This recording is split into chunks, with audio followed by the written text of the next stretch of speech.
Hi student, ठोस पुस्तक lecture number 11 में आप सभी का स्वागत है। आज हम पढ़ेंगे जिंक ब्लेंड का स्ट्रक्चर अर्थात जिंक सल्फाइड का स्ट्रक्चर। इसके अलावा कैल्शियम फ्लोराइड और सोडियम ऑक्साइड इनके भी स्ट्रक्चर पढ़ेंगे और ये तीनों स्ट्रक्चर इसके पहले के जो हमने स्ट्रक्चर पढ़े हैं उनसे थोड़े से अलग हैं। तो हम इसको स्टार्ट करते हैं स्टेप बाय स्टेप। इसके पहले जो हमने सोडियम क्लोराइड और सीजियम क्लोराइड का स्ट्रक्चर पढ़ा था वो AB टाइप का था। AB टाइप का अर्थ होता है कि यदि मैं लिखूँ सोडियम क्लोराइड NaCl या फिर सीजियम क्लोराइड तो इनके जो आयन का अनुपात है 1:1 है, अर्थात ये Na प्लस में टूटता था और ये Cl माइनस में। इसी तरीके से ये CS प्लस और Cl माइनस में टूटता था, इसलिए इसको हम 1:1 या फिर AB टाइप का बोलते हैं। तो उसी प्रकार का AB प्रकार का जो अपना क्रिस्टल है उसी का एक उदाहरण है जिंक सल्फाइड। जिंक सल्फाइड को जिंक ब्लेंड भी कहा जाता है और इसको 4:4 कहते हैं। 4:4 इसलिए कहते हैं क्योंकि इनमें जो समन्वय संख्या रहता है, जो जिंक आयन होता है वो 4 सल्फाइड आयनों से घिरा रहता है। उसी प्रकार एक सल्फाइड आयन 4 जिंक आयनों से घिरा रहता है, इसलिए इसको 4:4 भी कहते हैं। इसका कोऑर्डिनेशन नंबर अर्थात समन्वय संख्या ये होता है इस वजह से। अब इसको हम स्टार्ट करते हैं। हमने कल जो लेक्चर पढ़ा था, जो कि लेक्चर नंबर 10 था, उसमें हम स्टार्ट करते थे त्रिज्यीय अनुपात से। तो हम उसको पहला स्टेप मान लेते हैं कि त्रिज्यीय अनुपात। यदि हम इसका त्रिज्यीय अनुपात देखें अर्थात रेडियस रेशियो, जिसको हम R या R इस तरीके से दिखाते हैं, तो जिंक ब्लेंड के केस में जो जिंक रहता है वो Zn+2 या फिर 2+ भी लिख सकते हैं, और जो सल्फाइड रहता है S2- इस फॉर्म में रहता है। तो इसका त्रिज्यीय अनुपात एक्सपेरिमेंटली अर्थात प्रायोगिक तौर से देखा गया है कि ये त्रिज्यीय अनुपात होता है 0.40। अब ये त्रिज्यीय अनुपात को यदि हम कंपेयर करने अपना रेडियस रेशियो था त्रिज्यीय अनुपात जो हमने पढ़ा था लेक्चर नंबर 9 में, उससे तो वहाँ पे हमने एक रेंज पढ़ा था। क्या रेंज पढ़ा था? 0.225 से 0.414। इसके बीच का जो रेंज होता है ये होता है चतुष्फल की रिक्ति का, चतुष्फल की रिक्ति। और हमने त्रिज्यीय अनुपात इसलिए भी पढ़ा था क्योंकि उसके आधार पर हम स्ट्रक्चर बता सकते हैं किसी भी कंपाउंड का कि वो कंपाउंड का स्ट्रक्चर कैसे होगा, उसमें रिक्ति कैसे होगा। ठीक, तो ये जो रेंज होता है 0.225 से 0.414, तो ये हमारा रेंज है 0.40 अर्थात इस यहाँ से इसके बीच अर्थात इसके करीब है। तो इस प्रकार मैं बोल सकता हूँ कि जिंक+2 और सल्फाइड 2- इनका जो त्रिज्यीय अनुपात है अर्थात रेडियस रेशियो, इसका मान इतना है। अर्थात इससे यदि हम तुलना करें तो इसका जो रिक्ति रहेगा अर्थात इनके इस कंपाउंड के स्ट्रक्चर में जिंक सल्फाइड के, वो रिक्ति हमको मिलेगा। रिक्ति का अर्थ होता है वॉइड्स और चतुष्फल की अर्थ होता है टेट्राहेड्रल वॉइड्स। तो जो रिक्ति रहेगा वो अपना बनेगा चतुष्फल की टाइप का रिक्ति। अब हम यदि दूसरा स्टेप पे चलें तो दूसरा स्टेप पे देखूँ तो जिंक और ये जो सल्फाइड रहता है इस तरीके से जिंक हमको मिलता है हमेशा Zn+2 के फॉर्म में इसमें, और जो सल्फाइड मिलता है वो हमको मिलता है As2- के फॉर्म में। ठीक, जो जिंक होता है चूंकि ये क्या रहता है, ये धन आयन रहता है, तो इसका आकार हमेशा क्या होगा, हमेशा धन आयन का आकार छोटा होता है। और एक हम अपवाद भी पढ़ेंगे कैल्शियम फ्लोराइड के केस में, जहाँ धन आयन का आकार बड़ा रहेगा और ऋण आयन का आकार छोटा रहेगा। तो इसलिए इंपॉर्टेंट है कैल्शियम फ्लोराइड की स्ट्रक्चर दूसरे से हट के। तो जिंक जो +2 आयन है उसका आकार छोटा होता है क्योंकि धन आयन है, और As2- इसका आकार क्या होगा, बड़ा होगा। तो जिसका आकार छोटा वो किस में समाएगा, वो समाएगा रिक्ति में, और रिक्ति को हम अंग्रेजी में क्या बोलते हैं, वॉइड्स। अब यहाँ पे जो जिंक +2 आयन रहता है ये रिक्ति हमारा बनाता है चतुष्फल की टाइप का। चतुष्फल की रिक्ति तो हमारे पास 2 टाइप के होते हैं, एक अष्टफल की दूसरा चतुष्फल की। तो ये चतुष्फल की रिक्ति बनाएगा, अष्टफल की रिक्ति नहीं बनाएगा। रहता जरूर है अष्टफल की रिक्ति, लेकिन जिंक आयन सिर्फ चतुष्फल की रिक्ति के अंदर पाया जाएगा। चतुष्फल की रिक्ति, इसको हम टेट्राहेड्रल वॉइड्स बोलते थे, अंग्रेजी में T.P भी इस तरीके से बोल सकते हैं। अब चतुष्फल की रिक्ति में अब ऐसा नहीं कि चतुष्फल की रिक्ति हमारे पास टोटल कितने होते हैं, चतुष्फल की रिक्ति हमारे पास होते हैं अष्टफल की के जस्ट डबल। अब इसको स्टार्ट करने से पहले हम यहाँ पे चलते हैं।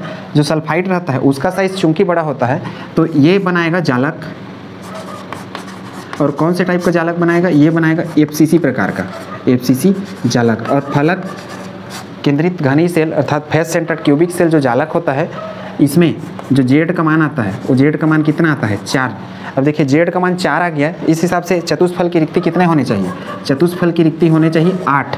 लेकिन जो जिंक +2 आयन रहता है वो पूरे 8 चतुष्फल की रिक्ति पे नहीं होता है। तो यही चीज़ आपको याद रखना है, रिमेंबर करना है। ये सिर्फ इसमें से 4 पे रहता है, अर्थात मैं बोल सकता हूँ 8 × 1/2 बराबर ये सिर्फ 4 चतुष्फल की रिक्ति पर स्थित रहता है। कौन सा, Zn+2 आयन, और ये किस में रहता है, एकांतर क्रम पर अर्थात अल्टरनेट क्रम पर, एकांतर क्रम में 4 चतुष्फल की रिक्ति में पाया जाता है। तो उम्मीद है कॉन्सेप्ट आपने समझ लिया होगा कैसे आपको स्टार्ट करना है। इसको आपको सेट करके बनाना है, अर्थात जिंक का आकार छोटा इसलिए रिक्ति बनाएगा और कौन सा चतुष्फल की रिक्ति बनाएगा। और चतुष्फल की रिक्ति की चूँकि संख्या होती है 8, किसमें, FCC जालक में। तो 8 क्योंकि जालक जो है इसका जेड का मान कितना आ गया, FCC में हम काउंट करना सीखे हुए हैं पहले भी कि जेड का मान आता है हमेशा 4, जिसको हम एक बार और काउंट करेंगे। तो जितना जो जेड का मान आता है उतना अष्टफल की अर्थात ऑक्टाहेड्रल वाइट्स होता है और उसका ठीक डबल चतुष्फल की रिक्ति होता है। लेकिन सभी रिक्तियों में अर्थात वाइट्स में जो जिंक आयन हो नहीं पाया जाता, वो सिर्फ इसके आधे में पाया जाता है, इसलिए इसका मैं कर दिया गुणा 1/2 और सिर्फ आ गया मान 4, अर्थात सिर्फ 4 चतुष्फल की रिक्ति में पाया जाएगा। और ये चारों कौन से चतुष्फल की रिक्ति रहेंगे, ये सब रहेंगे एकांतर क्रम में अर्थात अल्टरनेट रहेंगे, अल्टरनेट। अब इसका स्ट्रक्चर हम समझते हैं कि कैसे ये अल्टरनेट हमको दिखने वाले हैं, कैसे अल्टरनेट रहेंगे। तो इसका स्ट्रक्चर जैसे देखिए FCC जालक है ये, तो FCC जालक का स्ट्रक्चर मैं बना रहा हूँ इस तरीके से हम ड्रा करेंगे। इसके पहले भी हमने यही काम किया हुआ है। ये हो गया पहला लेयर, ये हमने लगा लिया दूसरा। तो आप इसको स्टेप बाय स्टेप देखते जाएँ, ये हमने लगा दिया तीसरा।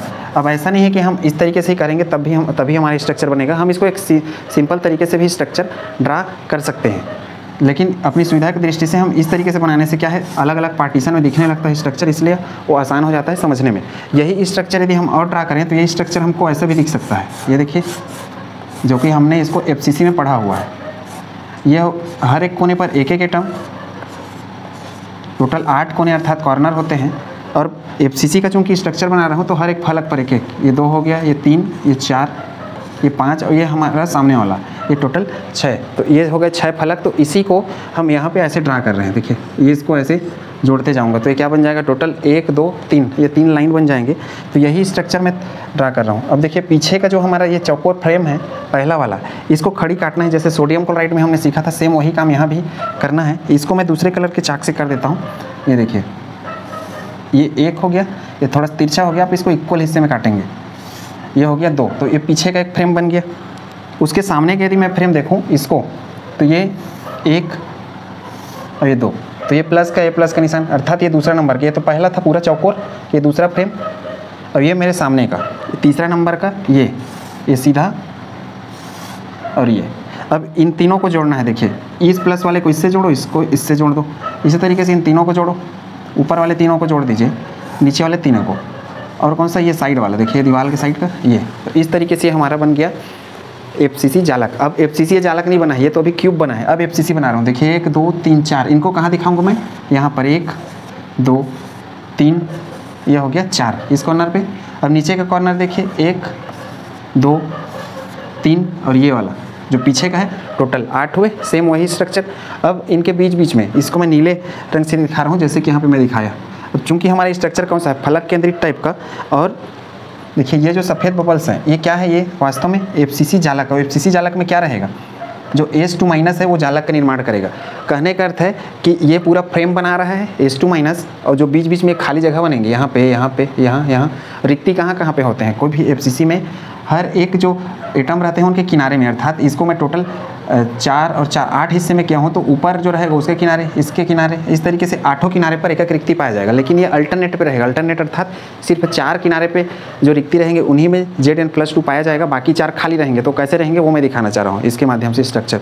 जैसे कि मैं लिखा कि अंतर क्रम में अर्थात अल्टरनेट रूप में मिलेगा हमको चारों Zn+2 आयन। रिक्ति तो हमारे 8 रहेंगे ही, लेकिन सिर्फ 4 में मिलेंगे Zn+, और वो भी अल्टरनेट या एकांतर क्रम में। तो देखिए, ये हमारा हो गया फलक का बीच। और ये जो जितने भी ये सफ़ेद बबल्स हैं वास्तव में किसको दिखा रहे हैं, ये H2- को दिखा रहे हैं। क्यों, क्योंकि H2- किसको बना रहा है, FCC जालक। तो ये जो स्ट्रक्चर बन रहा है, जो सफ़ेद बबल्स वाले हैं, वो सब H2- हैं। तो ये देखिए सेम, जिसको मैं नीले से दिखाया हूँ, यहाँ पे व्हाइट पे दिखा रहा हूँ ताकि एकरूपता रहे। व्हाइट पे दिखाने से क्या है, व्हाइट वाला आपको स्पष्ट नज़र आने लगेगा क्योंकि वो स्पष्ट सल्फाइड को दिखा रहा है। ठीक, अब ये तो यहाँ इस साइड के फलक का बीच हो गया, क्योंकि फलक केंद्रित है। ये ऊपर के फलक का बीच, ये इस साइड का यदि मैं फलक लूँ तो इसका बीच कौन सा है, ये कितना हो गया, 1 2 3। ये पीछे का लूँ तो ये पीला वाला देखिए, ये 4 हो गया। ये नीचे का लूँ तो ये हो गया 5, ये सामने का लूँ तो ये नीला वाला हो गया, टोटल 6। तो ये अपने पास टोटल 6 फलक हो गए। तो उम्मीद है कॉन्सेप्ट आपने समझ लिया होगा, क्योंकि फलक के केंद्र पर पाए जाते थे इसलिए फलक के केंद्र पर। हमने सोडियम क्लोराइड के स्ट्रक्चर पे अष्टफल की रिक्ति पढ़ा था, इसलिए उसमें हम यहाँ भी लगाते थे, लेकिन यहाँ पे जो जिंक है वो सिर्फ चतुष्फल की अर्थात टेट्राहेड्रल वॉइड्स में फिट हो रहा है, इसलिए हम अंदर को नहीं दिखाएंगे, क्योंकि चतुष्फल की रिक्ति बीचों बीच नहीं होता है, सिर्फ किनारे पे रहता है। उम्मीद है कॉन्सेप्ट आपने समझ लिया होगा। अब देखिए चतुष्फल की रिक्ति को मुझे दिखाना है यदि, तो मैं इसमें यदि दिखाना चाहूँ इसमें, तो कहाँ दिखेगा, एक रिक्ति यहाँ दिखेगा मेरे को, जिसको येलो से दिखा रहा हूँ, दूसरा मेरे को इस साइड पे दिखेगा, तीसरा इस साइड पे दिखेगा, चौथा इसमें, टोटल 4 कॉर्नर हुए ऊपर के। अब नीचे का देखिए 5वां, 6वां, 7वां, 8वां, अर्थात हर कॉर्नर से थोड़ा सा ऊपर उठकर चतुष्फल की रिक्ति देखने को मिलता है, किसमें, एफसीसी में, अर्थात फलक केंद्रित घनी सेल में। तो उम्मीद है कॉन्सेप्ट आपने समझ लिया होगा। अब देखिए इसमें हम टोटल 4 रिक्ति में क्या मिलेंगे हमको, Zn+2, तो वो रिक्ति को मैं बता रहा हूँ कि कहाँ कहाँ पे देखने को मिलेगा। इस स्ट्रक्चर की यदि मैं बात करूँ तो ये स्ट्रक्चर कुछ इस तरीके से है, ये देखिए, ठीक, 1 2 3 4। अब इसमें यदि बात करूँ तो ये हमारा एक कॉर्नर है, ये दूसरा, तीसरा, ये चौथा, और ये बीच वाला। तो अल्टरनेट क्रम में का अर्थ है कि एक रिक्ति मेरा मान लो, एक रिक्ति यहाँ पे है यदि, अर्थात इस वाले में, तो अल्टरनेट अर्थात इसके बाद एक को छोड़ूंगा दूसरा, तो अगला वाला कहाँ रहेगा, इसके अपोजिट में। तो मेरा कॉन्सेप्ट आपने समझ लिया होगा। इसके बाद इसका ठीक अपोजिट, अर्थात एक छूटेगा, इसमें रखूँगा तो ये छूटेगा, इसका अपोजिट हो जाएगा, ठीक। अब ये तो ऊपर का हिस्सा है सेम, तो हमारा जो रिक्ति रहेगा वो कहाँ मिलेगा, इसमें मिलेगा, वो भी किस जगह पे, चूँकि ये वाला जो हमारा क्यूब है यहाँ से इस लाइन से ऐसे, ये देखिए,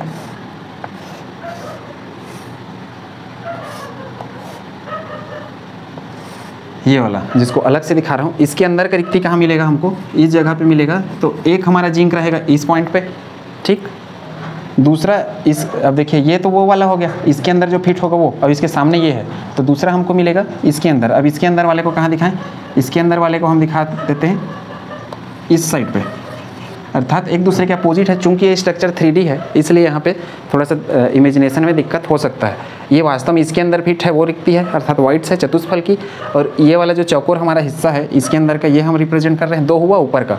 अब देखिए इस प्रकार हम नीचे में यदि चले तो नीचे में एक डिब्बा ये मिलेगा इसी के ठीक ऊपर में, अर्थात इसी के ठीक नीचे में, और इसी के एक बगल में डिब्बा मिलेगा चौकोर, और इसके बगल में ये, इसके बगल में, अर्थात 4 ऊपर है तो 4 नीचे है, अर्थात 8 हिस्से में ये टूटा हुआ है। हर एक कॉर्नर के लिए हमने एक एक डिब्बा अर्थात क्यूब बना रखा है, जो कि यहाँ पे स्पष्ट दिख रहा है। अब देखिए हमने शुरुआत का कौन सा लिया है, इसको ले लिया है ऊपर वाले का, और ये 2 ऊपर वाले का ले लिया, और इधर 2 को हमने छोड़ रखा है, अर्थात इन दोनों को हमने छोड़ दिया है, क्योंकि अल्टरनेट क्रम में है। अब 2 ऊपर वाले थे, अब उसके नीचे में नहीं रहेंगे, क्यों, क्योंकि एकांतर क्रम में रखना है। कहने का अर्थ है कि इसमें यदि हमारा चतुष्फल की रिक्ति है तो इसमें रहेगा, इन दोनों में नहीं रहेगा, ठीक, ऊपर में, अर्थात यहाँ से जो हमारा फ्रेम है इसके ऊपर में।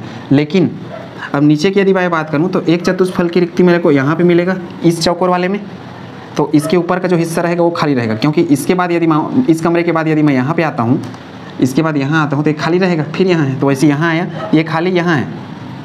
उसी प्रकार यदि इस कमरे की मैं बात करूं नीचे वाले की, तो यहाँ रहेगा, यहाँ खाली, फिर यहाँ रहेगा।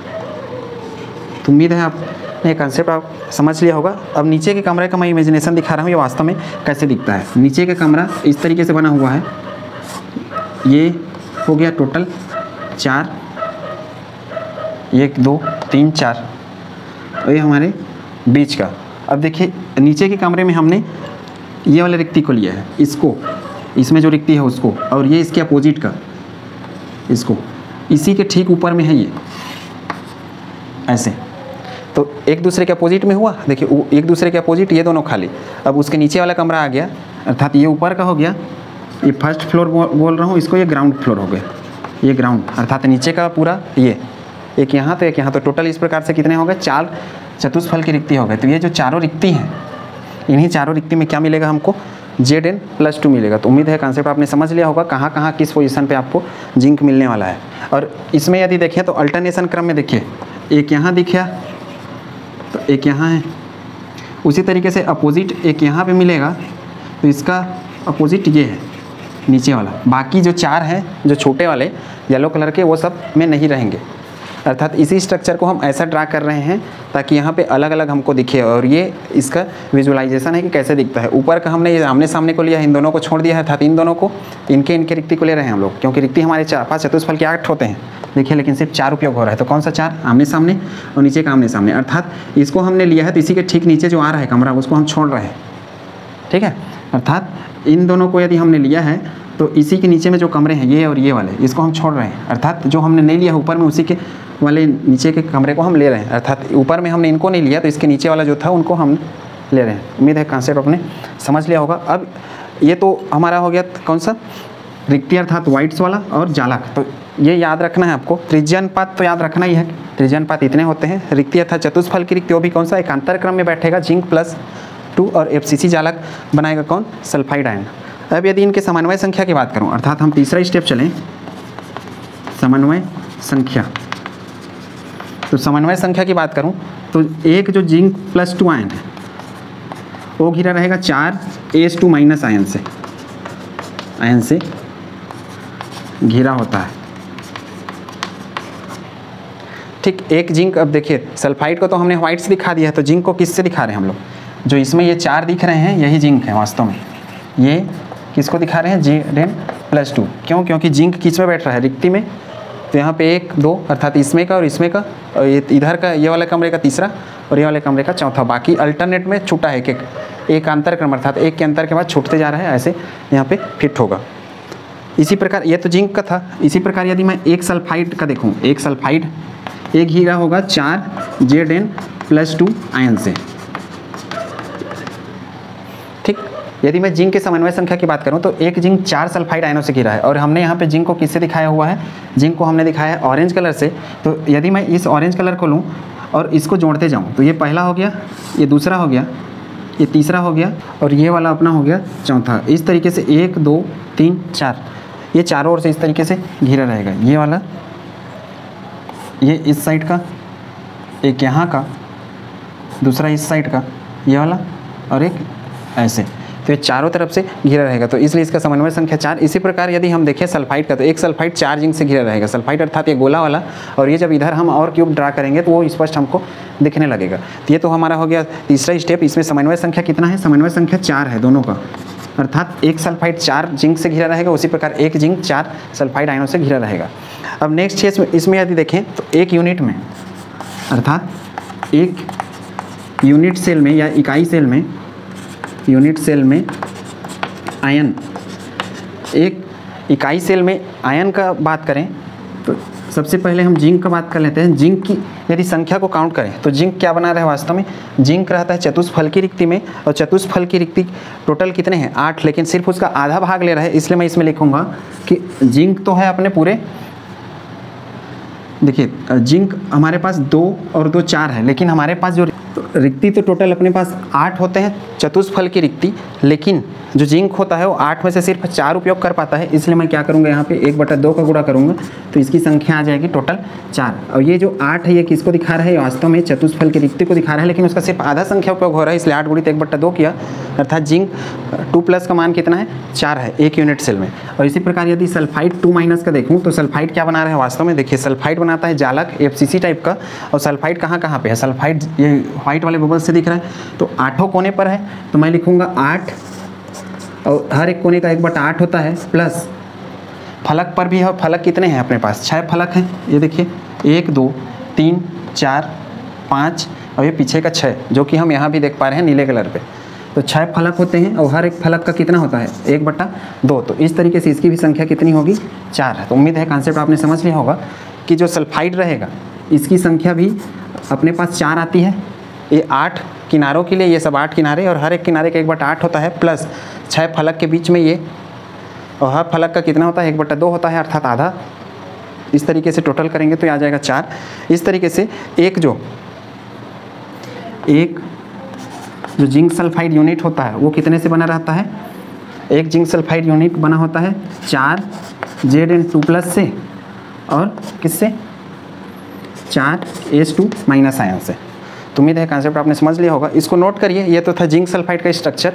और इसमें स्पेशली जो क्वेश्चन आते हैं वो इसके समन्वय संख्या से संबंधित आते हैं और जो रिक्ति होते हैं उससे संबंधित। इसको नोट करिए। फिर हम नेक्स्ट पढ़ते हैं सोडियम ऑक्साइड का, क्योंकि सोडियम ऑक्साइड का हम स्ट्रक्चर इसलिए पढ़ेंगे, सोडियम ऑक्साइड भी लगभग उसमें भी जो धातु आयन रहेगा अर्थात मेटल, वो रिक्ति का निर्माण करेगा व्हाइट का, और जो ऑक्साइड रहेगा ऑक्साइड वो बनाएगा जालक या लेटिस। और उसके बाद हम पढ़ेंगे कैल्शियम फ्लोराइड की स्ट्रक्चर, जो कि सबसे अलग है और उसमें थोड़ा सा अलग टाइप का व्यू दिखेगा और अलग ही दिखेगा। अर्थात हमने त्रिज्यीय अनुपात में एक सेक्शन पढ़ा था कि त्रिज्यीय अनुपात में हमेशा धन आयन ऊपर और ऋण आयन नीचे नहीं हो सकता, कभी ऋण आयन भी ऊपर होता है और धन आयन नीचे, अर्थात ऋण आयन कभी कभी रिक्ति में चला जाता है और धन आयन बाहर जाता है। तो वो वाला अपवाद हमको देखने को मिलेगा कैल्शियम फ्लोराइड में, इसको नोट करिए।